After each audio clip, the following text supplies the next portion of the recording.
Hi, this is Scott from Cowboy Leather and Shoe Repair. I've got this GA5-1. I've had it about a year now, and I've been looking for information on setting these machines up, oiling, and just basically maintaining them. Well, there's not much out there that I've been able to find. I've found two videos. One shows you how to thread it, the other one shows you how to unpack it and set it up, hook it to the table, and that's basically about it. Can't find any information on how to oil these machines and maintain it. I gotta say, this is a GA5-1, and you'll probably see the same machine with different names on them. But problem is you don't find much information on them. They say they're like the Adler and the Cowboy Stitcher, but this is just a straight stitch machine, lock stitch I should say. But anyways, I'm going to show you how I oil this machine and take care of it. It likes its oil. I usually, depending on how many times I use it, which is pretty much every day, I oil this machine twice a week on the average. Now, on these machines, you've got a cover down here at the base. You've got another cover. If you come up here to the top, there's another cover, and they're pretty simple. You just turn this little thumb type screw here, and that just slides open. If you look down in there, I don't know if you can see very well, is your mechanism, and it moves when your machine is going. Well, that needs to be oiled. And if you see over here, I've got a hole with it been red marked. That's another place that you can put oil.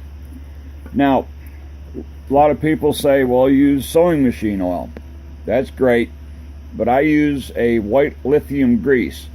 I find it stays where you put it, and it lasts much longer.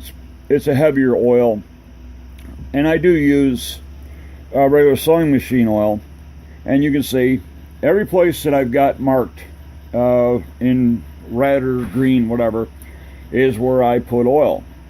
It's where oil's supposed to go. Now, I do take and put a little bit of oil right here. That's the for the presser foot and tension. If you look, and you'll see it, you know, coming up and down. Oh, and this, I put a little oil right down in there, just a little bit. I use sewing machine oil up on that one. And then if you come around here, you've got a couple spots. I usually put a little oil in this hole here, and then I come over and I put a little oil in there. Then I come down and I'll put a little oil in behind the bobbin. You know, a little oil here and there. If it doesn't have to have it, I usually put it in there. If I can get to it, I put a little drop or two of oil on it. But it's basically pretty simple. If you keep it oiled, it will last for quite a while, and it will sew like the big professional style machines. Now, these machines are a lower costing machine. They don't say Cowboy Stitcher or Adler or Singer or whatever on them, but they're just as good. This machine will, if you use the foot pedal, it will raise up to quite a good size opening. And you've probably see videos, you know, they'll tell you if you can get the leather under it, it will sew it.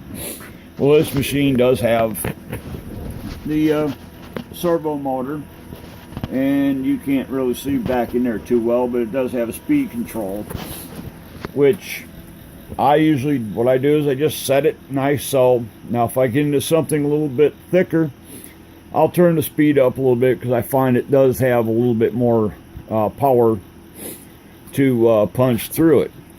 But other than that, it's a great machine, great starter machine if for someone that, you know, wants to do some heavier work but doesn't want to spend a whole lot of money on it.